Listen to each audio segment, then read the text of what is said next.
Pai que me criou, e do Filho que me resgatou, e do Espírito Santo que me santificou. Divina vontade, reina na minha vontade, a minha mãe, eu te amo, tu me amas, dá-me engole da vontade divina, minha alma. Me abençoa, Mãe, para que todas as minhas ações sejam feitas diante de vossos olhos maternais. Vinde, ó Espírito Santo, vinde por meio da poderosa intercessão do Imaculado Coração de Maria, vossa amadíssima esposa e nossa mãe. Amém. Volume 4, capítulo 7 e 8, 16 de setembro de 1900. Andria, meu amado Jesus continua a vir, e me participou algumas penas de sua paixão, e depois me transportou para fora de mim mesma, fazendo-me ver os povos circunvizinhos. Especialmente me parecia que fosse Andria, que se o Senhor não fizer uso de sua onipotência para seu castigo, as revoltas se farão sérias.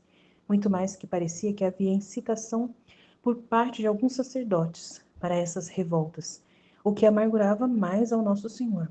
Então, depois de haver visitado várias igrejas junto com Jesus bendito, fazendo atos de reparação e adoração pelas tantas profanações que se cometem nas igrejas, Jesus me disse: minha filha, deixa-me derramar um pouco, pois são tais e tantas as amarguras que não posso sofrer só, e meu coração não pode suportá-las. Assim derramou e desapareceu, retornando outras vezes sem me dizer mais nada.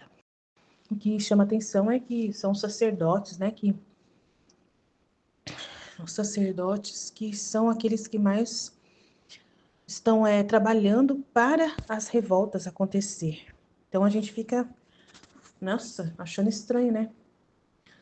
As pessoas que mais deveriam proteger as pessoas de revoltas, que mais deveria acalmar as pessoas para não se revoltarem, são aqueles que se revoltam, né? Porque os sacerdotes, eles são instrumentos para acalmar o povo, para falar para o povo: perdoa, né? Não se revolte, não faça as coisas, mas ao contrário, os sacerdotes estão sendo aqueles que estão provocando as revoltas. Então a gente fica achando estranho, mas é uma forma nova, né, que agora entrou na igreja, desde essa época mesmo, né? Uma coisa nova que entrou na igreja, de que o sacerdote ele perdeu, ele não tem mais o conhecimento do que ele realmente é, né? Ele perdeu a imitação de Cristo, né? Ele começou a entender de outra forma, que ele deveria ser a pessoa que, assim, que é líder das outras pessoas, e aí uma cultura entrou, né, demoníaca, né, entrou dentro das igrejas, dentro da igreja católica, principalmente, com essa função de você ser um guia para o povo, de fazer o povo lutar pelos seus direitos, né? Aí, por exemplo, um padre, ele tem uma paróquia. Aí ele vê lá, o povo está precisando de que conserte o esgoto do bairro, da paróquia lá onde o padre está. E ele vê que o povo não se move, que o povo não faz nada, que o povo não, né, não batalha para poder conseguir aquela realidade dos políticos. Aí ele vai e começa a provocar, incitar o povo a falar: mas vocês têm direito de ter um lugar melhor para viver. Então vocês deveriam né, se unir, vamos nos unir, vamos fazer uma revolta, vamos fazer uma passeata, vamos fazer uma confusão. Aí o padre ele acha que isso é santidade, que isso é o correto fazer, entendeu? E provocar as pessoas e tal, e que isso é bonito. Então entrou na igreja uma cultura de que isso é o correto para o padre fazer, que isso é o papel do padre. Então começou os padres a ter essa função, sendo que não é essa função, né? O padre não tem essa função. Mas ele começou a assumir essa função, entendeu? Então é meio complicado mesmo. Então vamos lá. O certo, aí você fala assim, mas o que é o certo? O certo é o padre rezar, e ensinar o povo a rezar, né? E dirigir as pessoas da comunidade, né? Para poder fazer de forma pacífica, né, os movimentos que precisam ser feitos de forma pacífica, só orientar, mas não ser aquele que vai encabeçar as coisas à frente e ele organizar. Eu vou estar junto nessa, Então, é mais ou menos isso que Jesus coloca, né? Que a atitude do padre é diferente, deve ser diferente. Por isso que ele fica amargo, né? E ela vai para a igreja, junto com Jesus, fazendo atos de reparação e adoração pelas tantas profanações que se cometem nas igrejas, né? Porque também por causa dessas situações, né? Aí no outro trecho, 4:8, 18 de setembro de 1900. A caridade ao próximo, roga-lhe que a leve ao céu. Esta manhã, meu adorável Jesus me transportou para fora de mim mesmo e me fazia ver os muitos males que se cometem contra a caridade do próximo. Quanta pena dava ao pacientíssimo Jesus, parecia que os recebia ele mesmo. Então, todo aflito, me disse: Minha filha, quem faz mal ao próximo, se faz mal a si mesmo. E matando ao próximo, mata sua alma. E assim como a caridade predispõe a alma a todas as virtudes, assim não ter a caridade predispõe a alma a cometer toda sorte de vícios. Depois disso, nos retiramos, e como lá vários dias sofria uma dor intensa nas costelas, me sentia por isso sem forças. E o bendito Jesus, compadecendo-me, me disse: Amada minha, tu queres vir, não queres? E eu: Queira o céu, meu Senhor, que esta dor fosse causa para vir a ti. Como estaria agradecida, como me seria querida, e tê-la-ia por um dos meus mais fiéis amigos, né, se essa dor fosse o motivo dela morrer. Mas creio que queres me tentar como as outras vezes, e me excitar-me com os teus convites, e ficando desiludida virás a tomar mais crua e dilacerante o meu martírio. Mas tem compaixão de mim e não me deixe muito mais tempo sobre a terra. Absorve em ti este mísero verme que tem razão, porque de ti mesmo saiu. O amável Jesus, enternecendo todo ao ouvir-me, me disse: Pobre filha, não temas, porque é certo que virá o teu dia, no qual ficarás absorvida em mim. No entanto, deves saber que as tuas contínuas violências de vir a mim, especialmente depois dos meus convites, te servem muito e te fazem viver na atmosfera do ar, sem a sombra de nenhum peso terreno. Tanto que tu és como aquelas flores que nem sequer têm a raiz na terra, e vivendo assim suspensa no ar, vens recriar o céu e a terra. E tu, olhando para o céu, somente nele te recrias e te nutres de tudo que é celestial. E vendo a terra, tens compaixão dela e a ajudas por quanto podes, por tua parte. Mas, em comparação com o cheiro do céu, advertes imediatamente a peste que exala da terra e a aborreces. Poderia te colocar em uma posição para mim, para o céu mais querido, e para ti, para o mundo mais proveitoso? E eu, contudo, ó meu Senhor, deverias ter compaixão de mim, por não alargar a minha morada aqui, pelas tantas razões que eu tenho, especialmente pelos tristes tempos que se preparam. Quem terá coração para ver carnificina tão sangrenta? E além disso, por suas contínuas privações que me custam mais que a morte. Enquanto dizia isto, vi uma multidão de anjos ao redor de nosso Senhor que diziam: Senhor é nosso Deus, não vos façais mais importunar, contentá-la. Nós com ânsia a esperamos, feridos por sua voz, viemos aqui para ouvi-la, e estamos ansiosos por levá-la conosco. E tu, ó escolhida, vem alegrar-nos na nossa celeste morada. O bendito Jesus, comovido, parecia que queria condescender e desapareceu. E encontrando-me em mim mesma, me senti aumentada a dor, tanto que delirava continuamente, entendia, mas não me entendia a mim mesma pelo contentamento. Interessante, né? Eu acho que o contentamento foi ela ter visto os anjos pedindo para ela ir embora, para ela ir para o céu. Acho que é isso, né? Deve ter trazido um contentamento para ela. Não sei, eu acho que é isso, né? Então, a caridade ao próximo, roga-lhe que a leve ao céu. Então, ele fala: quem faz mal ao próximo, se faz mal a si mesmo. E matando ao próximo, mata sua alma. E assim como a caridade predispõe a alma a todas as virtudes, assim não ter a caridade predispõe a alma a cometer toda sorte de vícios.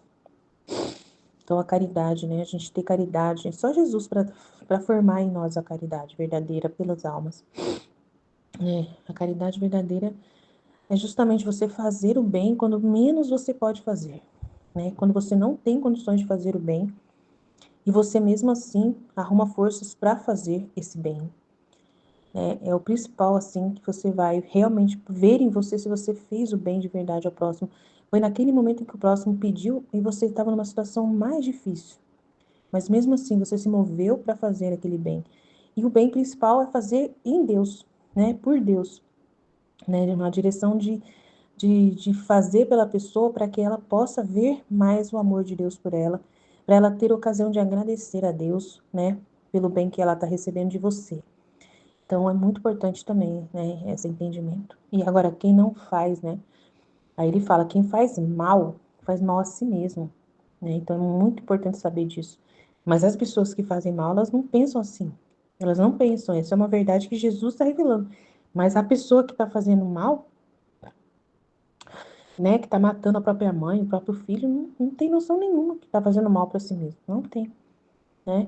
Depois, com o tempo, é que talvez vai perceber, mas na hora acha que está fazendo o melhor bem para si mesmo, mas ao contrário, né? A caridade vai ajudar as pessoas a ter as maiores virtudes, de paciência, de mansidão, de piedade, de compaixão do outro, de tantas outras coisas, mas se você não tem caridade, você não tem amor dentro de você, então você só tem ódio, raiva, orgulho, todo tipo de vícios, né? Depois disso, nos retiramos e, como há vários dias eu sofri uma dor intensa nas costelas. Eu tava com uma dor nas costas, né? E tava bem sem forças por causa da dor. Aí ela falou que seria ótimo, né? Aí ele mexe com ela, quer o céu, né? Você quer ir pro céu, né? Judiação, né? Aí ele mexe com ela, mas fazer o quê? Pobre filha, não temas, porque é certo que virá o teu dia, no qual ficarás absorvida em mim. No entanto, deves saber que as tuas contínuas violências de vir a mim, especialmente depois dos meus convites, te servem muito e te fazem viver na atmosfera do ar. Ela vive mais de céu, né? Mais do céu do que na terra. Ela nem se prende à terra de tanto que ela quer ir para o céu, né? Então ela vive suspensa no ar. E isso vem recriar o céu e a terra. E tu, olhando só para o céu, somente nele te recrias e te nutres de tudo que é céu. E vendo a terra, tens compaixão da terra e a ajudas por quanto podes por parte tua. A gente também vive assim, igual a Luísa. Eu, pelo menos, eu sinto às vezes que eu tô vivendo dessa forma, né? Mas em comparação com o cheiro do céu, adverte-se imediatamente que a terra é uma peste que exala dela. A verdade, eu sinto a mesma coisa.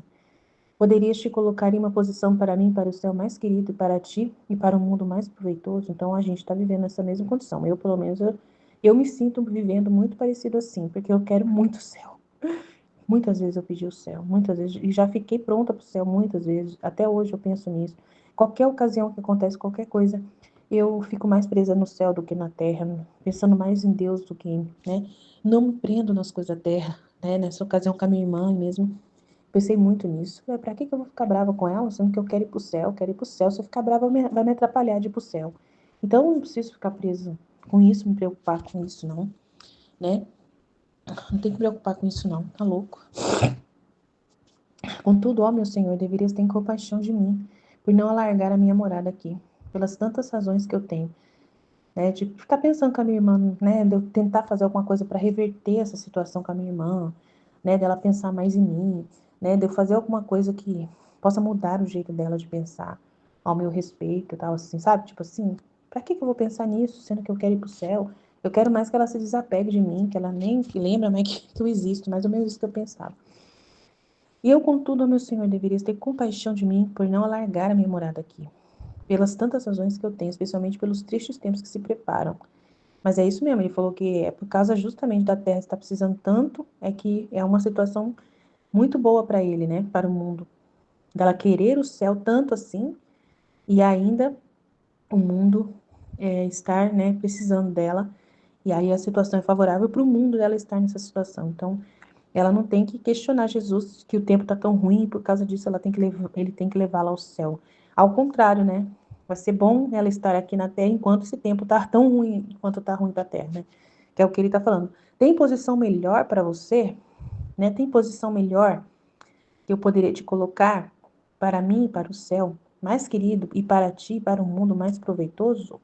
É para ela também é proveitoso estar na terra vivendo mais de céu do que de terra e sentindo o cheiro da terra e rezando para que a terra, né, receba a graça de Deus e tal. E uma posição maravilhosa. Então, nós também podemos estar nessa mesma posição. Amém? É isso aí, Jesus, eu confio em vós. Vite, vite, vite. Em nome do Pai que me criou, do Filho que me resgatou, do Espírito Santo que me santificou, divina vontade, reina na minha vontade. Livro do Céu, volume 4, 12 de setembro de 1900. Sofrimento impiedoso, Jesus a alivia. Maquinações de revoluções contra a Igreja. continua quase o mesmo. Esta manhã, Alvi derramou suas amarguras e eu fiquei tão sofredora que comecei a pedir ao Senhor que me desse a força e que me aliviasse um pouco, porque não podia resistir. Enquanto eu estava nisto, veio-me uma luz à mente, fazendo que pensasse que cometia pecado ao fazer isto. E além disso, que diria o bendito Jesus?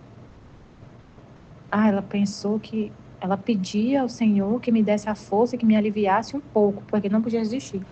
Aí ela pensou que era um pecado fazer isso. Enquanto em outras ocasiões lhe roguei tanto que derramasse, desta vez que sem fazer rogar tinha derramado. Estava buscando alívio. Parece que vou me fazendo mais má e chega tanto minha maldade que mesmo diante dele mesmo não me abstenho de cometer defeitos e pecados. Então, não sabendo o que fazer para reparar, resolvi dentro de mim que desta vez, para fazer um maior sacrifício e me dar uma penitência, a fim de que minha natureza em outra ocasião não ousaria procurar alívio, renunciar à vinda de nosso Senhor. E se viesse, devia dizer: não venha, amor, tenha compaixão de mim, não me alivie. Assim fiz e passei algumas horas em intenso sofrimento e sem Jesus. Quão amargo me parecia. Mas Jesus, tendo compaixão de mim, sem que o buscasse, veio. E eu logo lhe disse: tenha paciência, não venha, que não quero alívio. E ele: minha filha, estou contente de seu sacrifício, mas tens necessidade de um consolo, de outro modo desfalecerias. E eu: não, Senhor, não quero alívio. Mas ele, aproximando-se da minha boca, quase à força derramou da sua boca alguma gota de leite doce, que amenizaram o meu sofrimento. Quem pode dizer a confusão, a vergonha que sentia diante dele, esperando-me uma repreensão? Mas Jesus, como se não tivesse percebido minha falta, se mostrava mais afável, mais doce. E eu, vendo-o assim, disse: meu adorável Jesus, uma vez que derramaste em mim e eu sofro, deves perdoar o mundo, não é verdade? A gente tem que ser um nada, né? Tipo assim, a gente realmente, se tá acontecendo, se a gente tá sofrendo e tá muito difícil, tem que, e a gente pede socorro: Jesus, me ajuda, me dá força para suportar, porque eu não tô aguentando esse sofrimento. Isso não é pecado. É a gente reconhecer o nosso nada, né? A gente reconheceu o nosso nada, que ela falou que ficou pensando que era pecado, e Jesus falou: você precisa, porque senão você vai desfalecer. E mesmo ela falando que não queria, ele derramou o leite doce e consolou, porque ela estava precisando, né? Então a gente tem que ser um nada, né? Aceitar que não tem força para sofrer, que tudo vem de Deus. Se eu estou suportando alguma situação, é Deus que está me dando força. Tudo vem dele, a gente reconhecer isso, né? Aí ele falou: minha filha, acreditas que eu derramei tudo em ti? E além disso, como poderias enfrentar tudo o que de castigo derramarei sobre o mundo? Você mesma viu que aquele pouco que derramei não podia resistir, e se não tivesse vindo te ajudar, teria sucumbido. Agora, o que queria? O que seria se derramasse tudo em ti? Minha querida, deite a minha palavra, contentar-te em parte. Então, era só esse sofrimento que ela estava sofrendo, era só uma parte da justiça, né? Só uma parte. Então, se fosse tudo, ela desfaleceria. Depois disso, me transportou para fora de mim mesma, no meio das pessoas.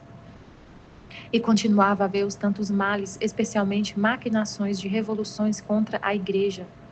E entre a sociedade, planos para matar o Santo Padre e os sacerdotes.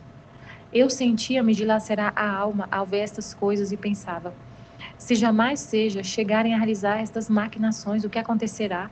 Quantos males virão? E toda aflita olhei para Jesus e ele me disse: e daquela revolta que aconteceu aqui, o que você diz?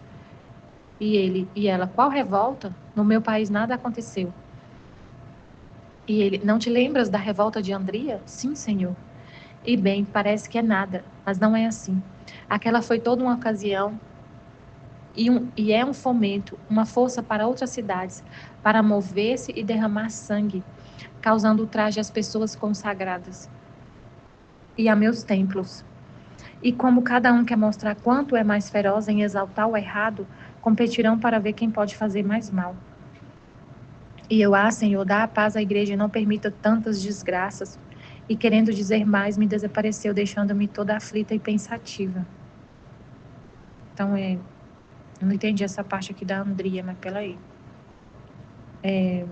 Ele fala, né? Depois disso, me transportou para fora de mim mesma, no meio das pessoas e continuava a ver os tantos males, especialmente maquinações de revoluções contra a igreja, entre a sociedade, planos para matar o Santo Padre e os sacerdotes. Eu sentia-me dilacerar a alma ao ver estas coisas e pensava, se jamais seja chegarem a realizar estas maquinações, o que acontecerá? Quantos males virão? E toda aflita olhei para Jesus, e ele me disse, e daquela revolta que aconteceu aqui, o que você diz? Aí ele falou, não te lembras da revolta de Andria? Sim, Senhor, e bem. Aí ele falou, bem, parece que é nada, mas não é assim. Aquela foi toda uma ocasião, e é um fomento, uma força para outras cidades, para mover-se e derramar sangue, causando ultraje às pessoas consagradas e a meus templos. Uma perseguição, né, à igreja. Como cada um quer mostrar quanto é mais feroz em exaltar o errado, competirão para ver quem pode fazer mais mal.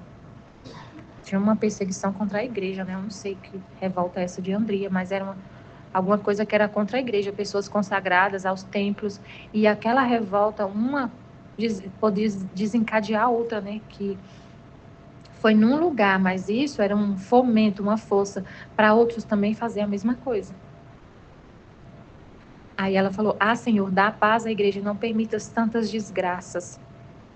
E querendo dizer mais, me desapareceu, deixando-me toda aflita e pensativa. Aí no volume, no outro trecho, Jesus derrama para aplacar sua justiça, o heroísmo da verdadeira virtude. Esta manhã, meu adorável Jesus não vinha, e depois de muito esperar, se fazia ver dentro de meu interior, que apoiando-se em meu coração, cingia seus braços ao seu redor, e apoiava sua sacratíssima cabeça nele, todo aflito, todo afligido, sério, de modo que te impunha silêncio, e virado de costas para o mundo. Depois de ter estado um pouco em silêncio, porque o aspecto com que se mostrava não permitia o atrever-se a dizer uma palavra, se tirou dessa posição e me disse, eu tinha resolvido não derramar, mas as coisas chegaram a tal ponto que se eu não derramar, estouraria iminentemente tais alvoroços de mover revoluções que fariam sangrentas matanças. Ele tinha resolvido não derramar a amargura dele nela, né? Mas aí a situação ficou tão, assim, terrível que ele resolveu derramar. Jesus diz, né? Eu tinha resolvido não derramar, mas as coisas chegaram a tal ponto que se eu não derramar, estouraria iminentemente tais alvoroços de mover revoluções que fariam sangrentas matanças. E eu, sim, Senhor, derrama. Este é meu único desejo, que desabafe sobre mim tua ira e perdoe as criaturas. Assim derramou um pouco. Depois, como se tivesse se acalmado, acrescentou. Minha filha, como cordeiro, me fiz conduzir ao matadouro e estive mudo ante quem me sacrificou. Assim será daqueles poucos bons destes tempos, porém isto é o heroísmo da verdadeira virtude. Nossa, aqui é muito sério, né, que ele fala. Ele foi pro matadouro, como se estivesse mudo, diante de quem estava sacrificando ele, de quem estava perseguindo, que estava sacrificando ele. E ele falou que assim será da igreja. Assim será daqueles poucos bons destes tempos. Porque eu estou falando isso, que eu lembro, é isso que ele está falando, né? Os bons destes tempos que estão sendo perseguidos, sacrificados, ficarão mudos e irão para o matadouro. Igual Jesus, sendo outro Cristo, deixando de ser crucificado. Assim como Cristo não se revoltou e foi para o matadouro, a igreja, o corpo místico dele tem que seguir o exemplo dele, tem que seguir o exemplo de Cristo. Aí ele falou, num trecho que eu estava lendo no volume 10, ele falou exatamente isso. A Luísa estava falando assim para ele, não permita que as pessoas, que os leigos, pessoas seculares assim, não permita que elas persigam a igreja, não permita a perseguição à sua igreja, não sei o quê. Aí ele falou assim, ela estava aflita por causa da perca das almas, das pessoas que perseguem os cristãos, que perseguem a igreja, das pessoas que perseguem, que matam, perseguem, igual, você já teve uma história, vários padres, né, são mortos lá na Nigéria e tudo, perseguição, na China, tudo. Aí ele falou assim, não se aflija com isso, porque a igreja precisa ser purificada, a igreja tem que ser purificada, e a virtude das pessoas que estão sendo perseguidas, os bons, a virtude deles fará com que os perseguidores se convertam. Os poucos bons que se mantêm fiéis, que não se revoltam, que são outros cristos, que se deixam crucificar, que não se revoltam, que se comportam como ele falou, minha filha, como cordeiro me fiz conduzir ao matadouro. O cordeiro, ele é manso, como cordeiro me fiz conduzir ao matadouro e estive mudo ante quem me sacrificou. Então, se a pessoa se comporta assim, ele falou assim, fica em paz, porque os bons que se comportam assim como eu, as próprias pessoas que estão perseguindo se convertem. Igual aconteceu com ele. Os que estavam sacrificando ele, muitos se converteram. Os que estavam lá, os algozes dele, né? E ele falou isso, que a igreja tem que fazer igual ele. A igreja, o corpo místico dele, tem que seguir a cabeça. E aí essa questão dos padres, né, que nesse outro trecho, falando dessa revolta de Andria, que essa revolta estava sendo, assim, meio que... Eu não entendi muito bem, assim, mas o que eu entendi é que nessa revolta tinha a participação dos clérigos, do clero, tipo, instigando, influenciando a revolta. Era uma revolta das pessoas lá da cidade, na Itália, dessa cidade de Andria, lá na Itália, e tinha os clérigos, tipo, no meio deles lá, se influenciando essa revolta. E aí, eu estava vendo, o Papa falou uma coisa, eu lembrei disso, quando falou dessa revolta de Andria, eu lembrei do que eu li esses dias na internet, de uma polêmica entre o Papa e a Madonna. A Madonna ficou revoltada com o que o Papa falou. O Papa falou assim, o Papa Leão XIV falou assim, que a prioridade é o evangelho, que ele não tem que cuidar dos problemas do mundo, que a missão dele não é cuidar dos problemas do mundo, que a prioridade dele é o evangelho. E aí ela falou que não gostou do que ele falou, que ela ficou desapontada com o que ele falou, como se fosse assim, na cabeça dela, ele está aqui para cuidar dos problemas do mundo. E assim, tem muitos padres que estão assim, preocupados com os problemas do mundo, com as coisas da terra, com a pobreza, com a desigualdade social, e aí eles acabam. E assim, eles têm que cuidar das almas. Isso não é o papel deles. Isso não é o papel deles. Se envolver em lutas sociais e ainda aí eles envolvem lutas sociais, em problemas sociais e fica só nisso. Mas Jesus, a missão deles como sacerdotes, Jesus falou, meu reino não é deste mundo, eles são outro Cristo. Eles só estão preocupados com essa parte social, só isso.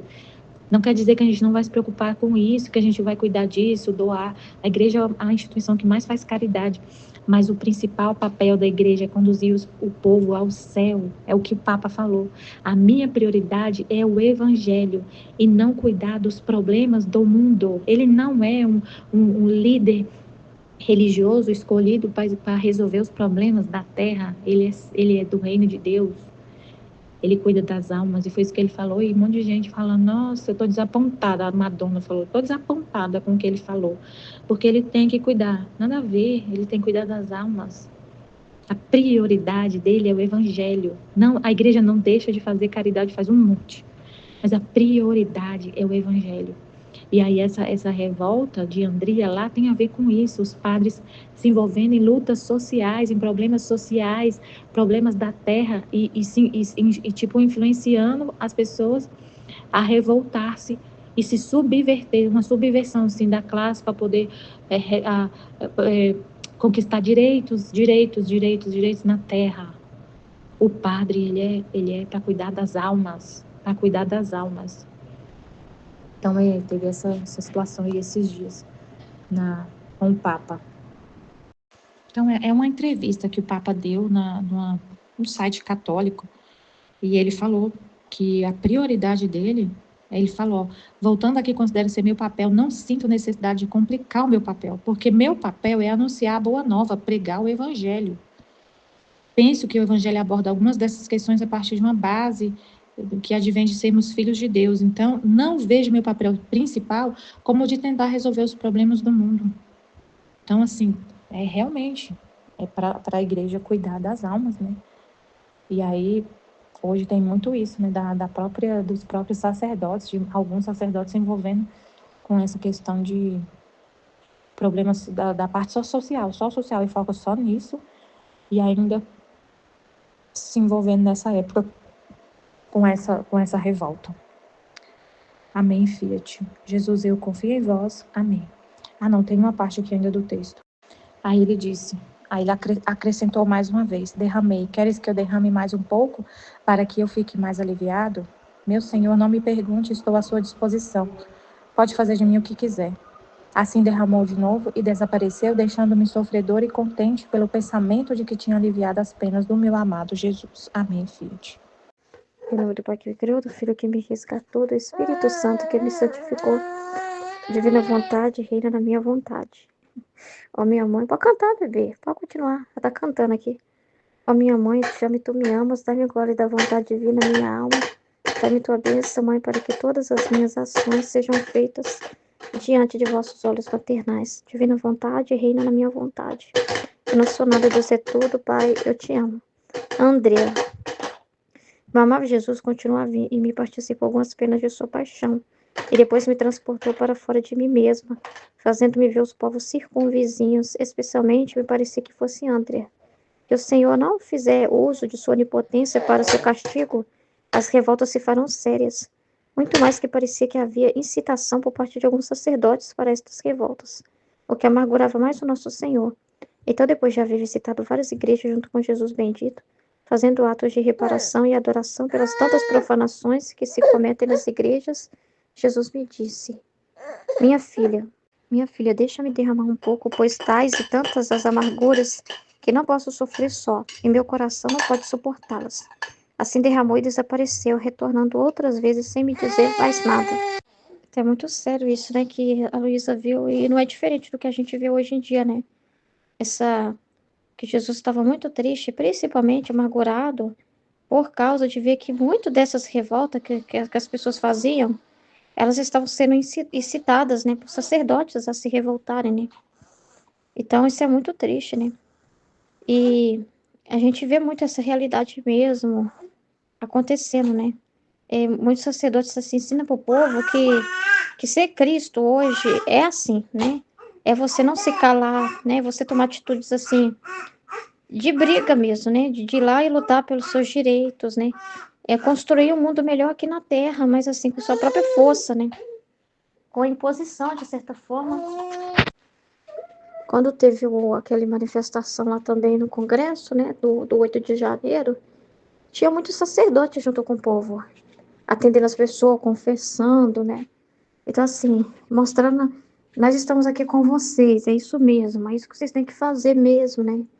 E muitas pessoas caíram nessa armadilha de estar ali, achando que tinha que estar ali brigando, né? Então, assim, e eles entendem que esse é o heroísmo, que as pessoas que não fazem isso são pessoas alienadas, né? São pessoas, assim, que não são, assim, comprometidas, né, com o bem comum. São pessoas, assim, medrosas, são pessoas que só pensam em si mesma. Então, para eles, assim, se calar diante disso, não é santidade. A santidade é falar, a santidade é brigar. E é diferente, porque a gente tem que ver, a gente tem a humanidade de Jesus como exemplo. Como que Jesus ficou diante de uma situação em que ele não tinha como falar, que quiseram calar ele, né? Como que ele ficou também diante de uma realidade de acusação, de julgamento, né? Como ele se comportou diante da cruz, né? Jesus morreu para não se impor, né? Ele não impôs para ninguém. E os discípulos, né, que eram os sacerdotes ali que Jesus estava formando, não entenderam isso. Eles no momento de trevas, né, que eles passaram, eles até pensam assim, nossa, Jesus nos traiu. Como se ele fosse um traidor. Na cabeça deles ficou tão assim, confusa. Esse cara com as ideias tão embaraçadas que eles pensaram que eles começavam a achar que Jesus estava traindo, quando ele simplesmente estendeu as mãos e deixou levar ele, né? Então, quando acontece isso, que de certa forma né, um sacerdote, quem for, tá fazendo bem, mas ele é colocado na situação que tá de boca amarrada, de mãos e pés amarrados, o comportamento dele é aceitar e oferecer aquele sofrimento, de querer o bem, né? Mas por força maior, por uma autoridade maior que ele, né? Mesmo que seja temporal, né? Como Jesus falou para Pilatos, né? Jesus falou para Pilatos assim: o poder que você tem sobre mim, você só tem porque foi te dado por Deus, né? E é temporal aquele poder ali, né? Então, do mesmo modo que na Terra, né? Quando você está na Terra, numa situação em que pô, tem um poder maior ali sobre você, que você não pode fazer nada. A posição, o comportamento que Jesus quer da pessoa é ela silenciar, não é ela brigar. Não é ela, você é fraco, você não confia em Deus. Se você confiasse em Deus, você falava mesmo assim, mesmo que te prenda, mesmo que faça isso e isso com você. Não é provocar situações. E a pessoa pensa na virtude, às vezes, e pensa que é covardia, né?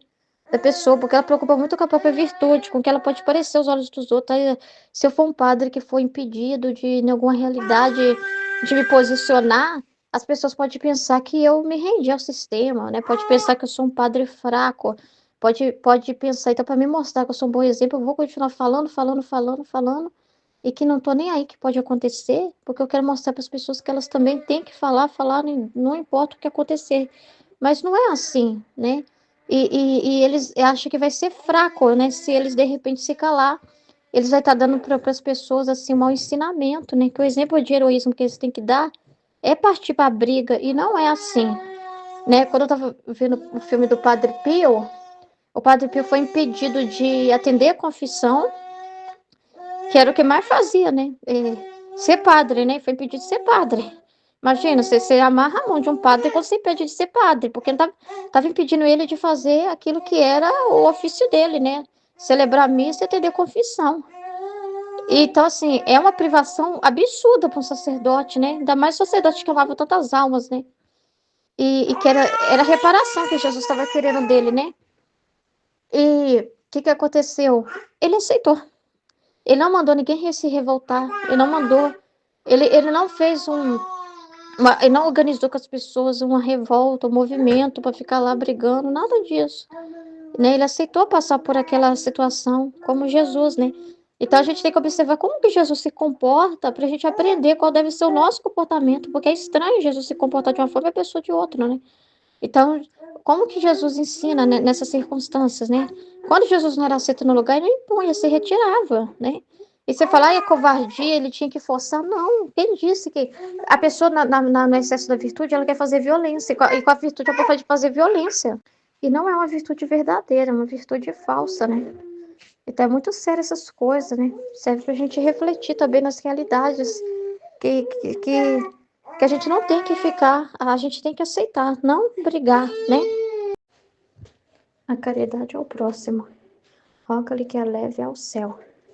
Esta manhã, meu adorável Jesus me transportou para fora de mim mesma e me fazia ver os muitos males que se cometem contra a caridade do próximo. Quanta pena davam ao pacientíssimo Jesus. Parecia que os recebia ele mesmo. Então, todo aflito me disse, minha filha, quem faz mal ao próximo se faz mal a si mesmo.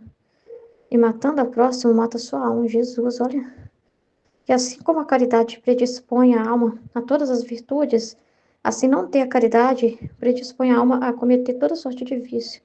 Então, se a pessoa que reza, que busca virtude, mas na hora que ela não tem caridade com o próximo, não adianta, né? Entendeu? É como que o Senhor nos amarrou ao próximo. É de uma forma que, igual ele falou, amar o próximo como a si mesmo, né? Então, não adianta a pessoa falar assim, né? Quando a pessoa pensa mais em si mesmo, né? Mas eu não posso fazer esse bem para essa pessoa, porque eu também tenho que cuidar de mim nisso, porque eu preciso disso, porque senão eu vou ficar prejudicada se eu ajudar essa pessoa. Então, essa pessoa, né, está fazendo mal a si mesmo. Isso é muito sério, né? E ao contrário, quando ela poupa, né, quando ela faz o bem ao próximo, né, porque se ela for pensar, se fosse ela na situação da pessoa, ela gostaria que alguém fizesse o bem para ela, né? Ela gostaria de ter uma ajuda, né? Então, se colocar no lugar, né, Você não vai fazer por outro que você não gostaria que fizesse com você, né? Então, quando a pessoa, ela não, né, mesmo assim, ela não pensa, né, em si mesma, mas ela fala, não, mas eu também no lugar dessa pessoa, nossa mãe, essa ajuda me caberia muito bem. Então, eu vou fazer sim, nem eu tenho que me estribuchar aqui, mas eu vou ajudar essa pessoa. Então, né, essa é a verdadeira caridade, entendeu? A verdadeira caridade não é uma caridade em que eu ajudo ou qualquer coisa, seja eu dar uma palavra, um conselho, mas de acordo com até onde eu calculo, né? Até aqui eu posso ir. Agora, se fulano ficar falando muita coisa, contando muito caso comigo, aí eu não vou, né? Eu vou, sei lá, eu vou levar essa comida para essa pessoa, mas vai ficar falando muito da vida dela comigo, pedindo conselho. Eu não tenho paciência para ouvir o que ela tem para falar, não. É só essa comida que eu tô entregando aqui, mas eu eu tô muito ocupada, eu não tenho paciência para ficar ouvindo, né? Aí ela não é uma pessoa que tem paciência para ouvir o próximo, né? E ela não tem paciência, assim, de escutar, né? De que a pessoa tá precisando mais do que o alimento, de um falar, desabafar, né? E essa pessoa pensa, não, isso aí para mim já é demais, porque meu tempo é dinheiro, né? Eu tô ocupada, eu não posso ficar aqui, eu não gosto desses assuntos. Tem coisa que essas pessoas falam que eu não gosto de ouvir. E não sei o quê, não sei o quê, não sei o quê, não sei o quê. Então, aquela ajuda ali não adiantou nada, porque ela só ajudou pensando, mas ela ajudou assim, pensando no que não vai faltar para ela, né? Pensando no que não vai afetar ela. Não foi uma ajuda assim, abnegada mesmo, né? Em que ela deu tudo de si. Ela deu um tanto que ela, dentro de uma situação que ela se sente segura de dar. Mas outras coisas da parte dela ela não dispõe de jeito nenhum, né? Então não adianta, né? Não é a verdadeira caridade, ao contrário. Se ela, é, se para ela é muito difícil, né? Dar o tempo dela e ficar ali ouvindo, mas ela para ouvir aquela pessoa, né? Isso é a verdadeira caridade, né? Ela tá dando mais de si ainda, né? Mais, né? Ela não tá... Porque assim, quando a pessoa, ela ajuda, mas dentro assim, vamos dizer assim, dentro de uns... ai, meu Deus. Nossa Senhora. A palavra não vem na cabeça, não vem. Quando a pessoa ajuda, mas é dentro de um controle, né, muito grande, em que ela, ó, eu vou ajudar até o ponto que não prejudica a mim, né?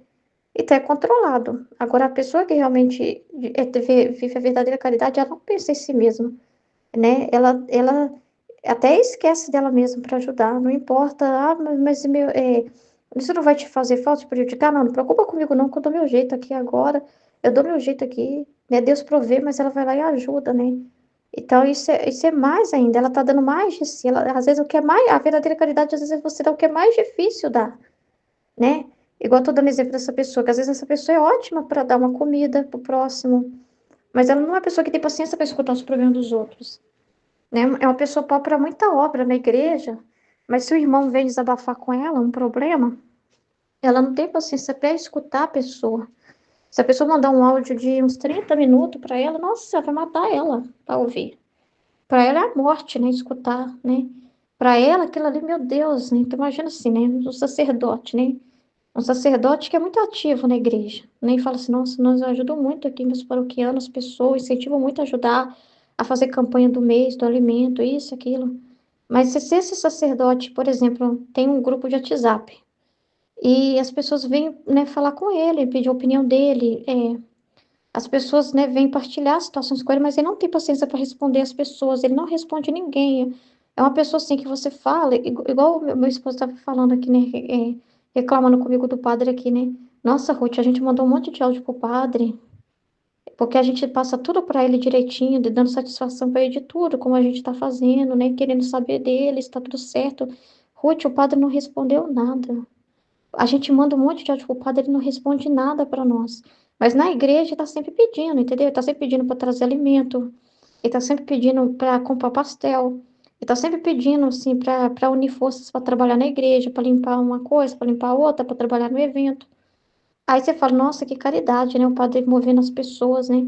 Mas ele não tem paciência para ouvir. Então, assim, o dar de si, às vezes, é o que é mais difícil para você, que é o seu ouvido, né? Porque às vezes você leva o alimento, você dá a caridade de ajudar alguém, mas não tem paciência para ouvir. Aí a pessoa te manda o áudio para você, é uma tortura ouvir o áudio da pessoa, né? É uma tortura, né? Então você não tem paciência. Aí o padre não tem paciência para ouvir. As pessoas mandam o WhatsApp para ele, não tem paciência para ouvir, para dar um retorno, né? entendeu? Então, mas a verdadeira caridade é onde está, esse realmente está o sacrifício mesmo, onde você negou a si mesmo, onde você, quando você menos tem condições, assim, que aos seus olhos, né? É quanto menos, mas você vai lá e faz, né? A pessoa te liga, me ajuda. Não tem ninguém para ficar aqui para vir comigo no hospital. Você tá com a dor de cabeça terrível. Mas a pessoa pede sua ajuda e você vai. Não pensa em si mesmo, na sua dor de cabeça, né? E você vai. Quando às vezes está mais desfavorável para você fazer o bem, a pessoa te pega numa situação que está mais desfavorável e você vai e faz assim mesmo, entendeu? Essa é a verdadeira caridade, né? Isso é muito grande, né? Não uma coisa calculada, né? Em que a pessoa vai, mas de acordo, primeiro ela olha para ela mesma e vê se ela quer, se ela não quer, se aquilo é confortável para ela ou não, né? Mas é quando mais, né? Mais é difícil, ela faz o bem. Quando é mais difícil, né? Porque Jesus foi assim, né? O sacrifício dele foi assim. Ele não poupou nada, né? Nada, nada, nada. A caridade de Jesus é uma, nossa, né? É incomparável a caridade dele conosco, porque é muita caridade, gente. Imagina a pessoa tá na cruz. Como a gente imaginar, né, a dor, né? Não tem como imaginar a dor, né? Meu Deus.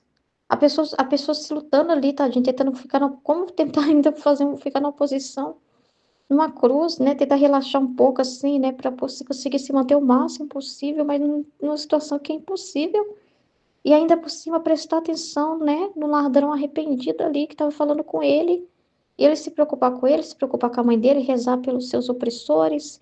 E ter aquela paciência para ouvir num momento em que ele tem todo o direito de falar, gente, não vem me procurar agora não, porque eu estou indisponível, né? Estou com muito sofrimento aqui, muito impossibilitado, então não vem me procurar não, não vem caçar nada comigo não, porque eu não posso agora dar atenção para ninguém, né? No momento assim que mais poderia ser falar assim, é justo, porque como que a pessoa que está sofrendo tanto, tanto, tanto, tanto, ainda consegue ter essa caridade, ainda de tentar não sofrer muito, assim, de gritar por causa da mãe dele ali, né? Para dar força para a mãe dele, e a mãe dele a mesma coisa com ele. E ele tá com a paciência para ouvir o Dimas, né? E falar, hoje mesmo você vai estar comigo no paraíso. Numa situação que está totalmente desfavorável. Então, essa é a verdadeira caridade. Essa é a verdadeira caridade. Você simplesmente corresponde, né? Depois disso, nos retiramos e, como há vários dias sofri uma dor intensa nas costelas, me sentia por isso sem forças. E o bendito Jesus, compadecendo-me, disse-me: Amada minha, tu queres vir? Não queres? E eu queira o céu, meu Senhor, que esta dor fosse causa para vir a ti. Como lhe estaria agradecida, como me seria querido, e tê-lo-ia por um dos meus mais fiéis amigos. Mas creio que queres me tentar, como as outras vezes, e excitar-me com teus convites. E ficando desiludida, virás a tornar mais crua e dilacerante meu martírio.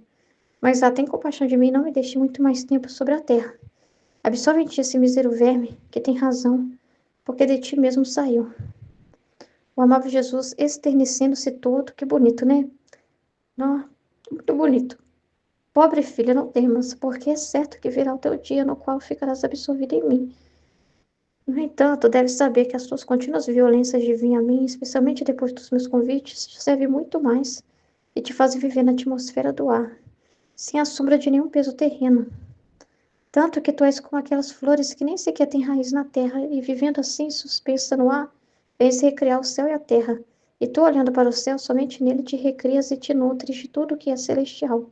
E vendo a terra, tens compaixão dela, e as ajudas por quanto podes por parte tua. Mas em comparação com o cheiro do céu, advertes imediatamente a peste que exala da terra e a aborreces. Poderia te colocar em uma posição, para mim, para o céu mais querido, e para ti, para o mundo mais proveitoso? Então, isso é incrível, porque é o mesmo de nós.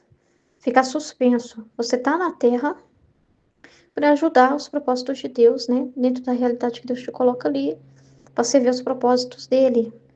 Mas ele vai te colocando numa situação também que vai te desapegando da terra, dos afetos, né? Te aborrecendo-se cada vez mais com as pessoas, de certa forma, até da sua família, para te desprender de qualquer coisa que você fala assim, não, eu ainda gosto muito dessa pessoa e por causa dela eu não consigo querer o céu. Aí sou muito apegada ao meu marido e por causa dele eu não tenho coragem de falar para Jesus que eu tô querendo ir pro céu a hora que quiser. Aí eu gosto muito da minha filha E por causa dela, não tem coragem de falar para Jesus. Então, ele vai colocando situações na sua vida para te aborrecer da terra, porque ele vai trabalhando isso na sua alma para te desprender da terra, porque não é porque você te quer na terra e usa da sua humanidade. Mas não, mas aí ele usa da sua humanidade e ele quer viver o que está vivendo em você, lá no seu trabalho, no seu estado, né, no seu casamento, no seu estado que você se encontra. Ele quer utilizar da sua vida humana, de tudo que você vive, como a gente estava falando ontem na live, que tudo é importante, as pessoas com quem você se relaciona, tudo é para ele, né? É campo para ele trabalhar. Mas ao mesmo tempo, o seu coração, ele quer sempre suspenso, tipo assim, no ar. Nunca preso a nada, que não tenha nada que você possa olhar e falar, essa situação ainda me segura, né? Eu acho que essa pessoa que depende muito de mim, eu não posso ir embora. Essa situação aqui na Terra ainda, eu faço muita questão. Então, ele vai trabalhando em você para te dar um nojo, de certa forma, da Terra, um nojo mesmo, né? Que você faz as coisas, mas não é assim, gostando tanto, né? Tipo assim, presa àquilo. Então, assim, ele vai te fazendo isso, te desvinculando dos afetos humanos. Então, ele pode causar situações na família, para você desapegar de irmãos, de pai, de mãe, e de marido, de filho, de qualquer coisa, de trabalho. Ele vai te deixando você ajuda naquilo que precisa, mas ao mesmo tempo você não fica ali assim ajudando, ao mesmo tempo namorando aquilo, né? Tipo assim, ai, como eu sou importante aqui na Terra, como a Terra é maravilhosa. Olha, de certa forma, também te mostra o horror que é a Terra, te deixando ver as notícias cada vez pior, pra você ficar com mais asco ainda. Você só fica por Deus mesmo para reparar ele e ter trabalho na sua alma para te deixar nesse estado. E você é muito mais útil para Deus e para as pessoas que estão na Terra, os seus próprios familiares, quando você está nesse estado. Porque fala que é muito mais útil, né? Quando ela está nessa posição. Muito mais útil para ele, né, e para o céu, e mais proveitoso também para o mundo, né? Porque aí, quando ela vai rezar pensando na alma das pessoas, não pensando assim, ai, Senhor, eu quero que essa pessoa na minha família, né, mude essa realidade para que ela seja minha amiga, eu vou fazer de tudo para que ela seja minha amiga, não. Você vai pensar na alma da pessoa. Como a Aline ficou preocupada com a alma da irmã dela, né? É a alma, né? Não é assim, a pessoa dela com ela, né? Ficar bem com ela na terra. Aí eu vou fazer de tudo para ficar bem com a minha irmã aqui na terra, para minha irmã não pensar mal de mim. Deixa eu provar para minha irmã que ela tá enganada quando ela falou que as pessoas não ligam muito para ela. Agora eu vou ligar para ela todo dia e querer saber tudo da bebê dela, todas as notícias, né? Tudo, vou ficar perguntando toda hora se ela tá bem, se ela não tá, não, né? Ela preocupou com a alma da irmã, né? Então, assim, você vai ser muito mais útil na vida das pessoas que Deus colocar também, porque você vai amar elas, mas com um pensamento de céu, desprendida da parte terrena. Não tem como, você tá na terra, mas o seu coração é como se você estivesse suspensa. Você não está presa, né? A sua preocupação com elas, né, vai ser tudo em direção à alma, à salvação. O bem que você fizer terreno também para elas, vai ser nessa dimensão de trazer para a vida delas o céu, né, uma alegria, uma felicidade, mas não terrena, para elas ficarem apegadas a você, né? Não. Então Jesus vai, às vezes, quando ele vê que você ainda está muito na terra, que você faz muita questão de coisas aqui, então ele vai te aborrecer dessas coisas para criar em você esse estado que ele deseja. As coisas vão começar a ser para você mais cansativas, as coisas da terra, né? Vai trazer mais aborrecimento que alegria, justamente para que você mantenha seus olhos só no céu, para que você seja como essas flores que não vai que tá viva só por Deus, só pela divina vontade. Não porque tem raiz na terra e te mantém viva, não porque é algo da terra que te mantém vivo. É algo que você está presa ali, uma situação que te mantém viva. Não é o seu casamento, não é filhos, não é nada disso. É a vontade divina só. E a vontade divina não é uma coisa, né? Ela é espiritual, né? Então, a vontade divina é que te mantém. É só por ela que você vai fazer tudo. Então esses atos, os atos que você faz têm esse valor infinito, né? Porque você não vai trabalhar por fim terreno, né? Não é por fim terreno que você vai fazer o seu ofício na sua casa. Não é por fim terreno. Porque você não está preso a ser alguma coisa para as pessoas na Terra. Provar para as pessoas na Terra que você é importante, maravilhosa, especial. Não é para esse propósito. Você vai estar fazendo pelo céu, pelas coisas, pela vontade de Deus. É ela que te faz acordar. Mas você está pronta para ir para o céu a hora que Ele quiser. Tudo que você quer é o céu, né? Tudo que você quer é Deus. Tudo que você quer, né? Então você não tem assim que desespero pensando que as pessoas da sua vida vão ficar abandonadas, que o mundo vai acabar sem você, nada disso, né? Então você tem essa confiança absurda também que Deus cuida dos seus e você está pronta para ir a hora que Ele quiser, porque tudo que você quer, você está na terra, mas não é a terra que te agrada. Você só está por causa da vontade de Deus. É o único motivo que te mantém fazendo qualquer coisa nessa terra. É a vontade de Deus, né? Então você fica assim, numa situação assim, que você só é movida pela vontade de Deus mesmo. Isso que é o estado na divina vontade. Que Deus, então Deus permite situações para tirar a gente, para trabalhar isso na nossa alma, para deixar a gente assim. Se o Senhor faz eu desapegar da terra, mas ao mesmo tempo não me leva, eu quero você desse jeito. Você só está viva por mim. Você só se move por mim. Então, porque eu não tenho planos pessoais mais, Senhor, então eu me movo pelo quê? Pela minha vontade divina, entendeu? E eu, contudo, meu Senhor, deverias ter compaixão de mim por não alargar minha morada aqui, pelas tantas razões que tenho, especialmente pelos tristes tempos que se preparam. Quem terá coração para ver carnificina tão sangrenta?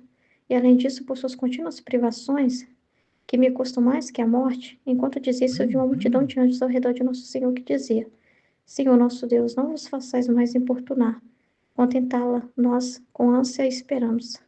Feridos por sua voz, viemos aqui para ouvi-la e estamos ansiosos para levá-la conosco. E tu, a escolhida, vem alegrar-nos na nossa celeste morada. Então ele deixou ela ver isso para consolar ela, né? E como que a pessoa der, porque vai vir uma filha da divina vontade pro céu, não é qualquer coisa, né? E a presença dela lá, ela vai levar muitas notícias, né? Muita coisa da divina vontade, né? A alegria dos anjos por ter essa alma é muito grande, né? Dos bem-aventurados, né? Então, o céu deseja muito, né?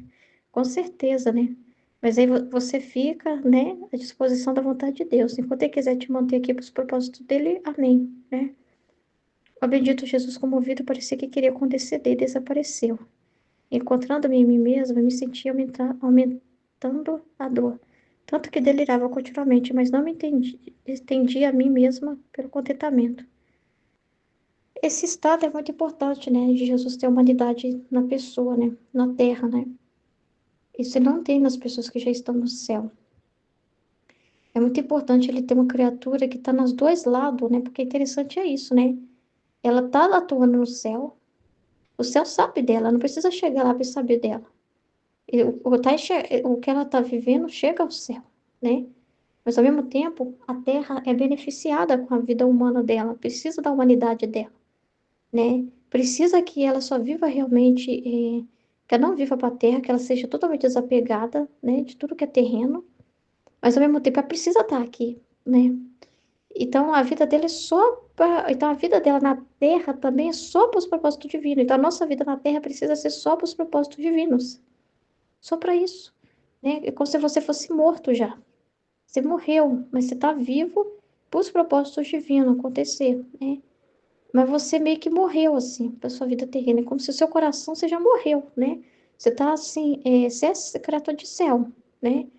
Mas é muito importante a sua vida aqui, por causa dos atos que são realizados aqui, reparatórios. Jesus ter essas humanidades na Terra vivas é muito importante, né? Então ele faz de um jeito que parece assim, que ele tá te deixando na Terra, mas quer você desligado dela ao mesmo tempo, entendeu? Mas assim, mas Senhor, o Senhor me dá filho para me cuidar, o Senhor me dá trabalho para me trabalhar, como o Senhor não quer que eu me preocupe com a terra? Tem gente que vem falar comigo, traz problema da família para mim. Acontece essa realidade, né? Então, mas ao mesmo tempo você está ali, né? Mas quando você vai atuar e vai compreender, aí, né, se vem o ser humano, normal, né, terreno, você vai renunciar e vai tentar entender o que é divino, né? Qual que é o pensamento divino que Deus quer que eu tenha nessa atitude. Então, você vê esse vazio, Deus vai criando, vai trazendo informações sobre como Ele quer que você pense, como que diante da realidade, as luzes, né, vai te dando. Então você é celestial, né? Porque você tem pensamentos de céu, você tem atitudes de uma pessoa celestial, você tem atitudes divinas, né? Vivendo as coisas da terra. Então é muito interessante, né, o que Jesus faz. Ele tem um trecho do livro do céu que vai mostrando os estágios. Primeiro, a pessoa está na casa, ainda quer dizer assim que ela ainda está fechada nela mesma, ela tem resistências, muita paixão, muito presa em si mesma, né? Depois ela começa a sair, ela se expõe ao sol, então ali ela vai ser queimada pra caramba, a purificação poderosa vai acontecer na vida dela, porque ela saiu da sua zona de conforto e começou a se expor, né, ao sol, às influências divinas, né, a receber. Aí quanto mais ela vai recebendo, aí tem um outro estágio que a pessoa, tipo, tá elevada, né, ela não tá com o pé mais no chão, na terra, mas ela tá no céu, só que lá no estado suspenso ela ainda vê a terra, né, e ela vê como alguém assim que é usada para ela olha para a terra para rezar pela terra, olha o que é a terra, mas também está suspensa ali no céu, não está mais presa à terra, mas está vendo a terra. E tem o estado que ela é sol, né? Que ela está unida ao sol.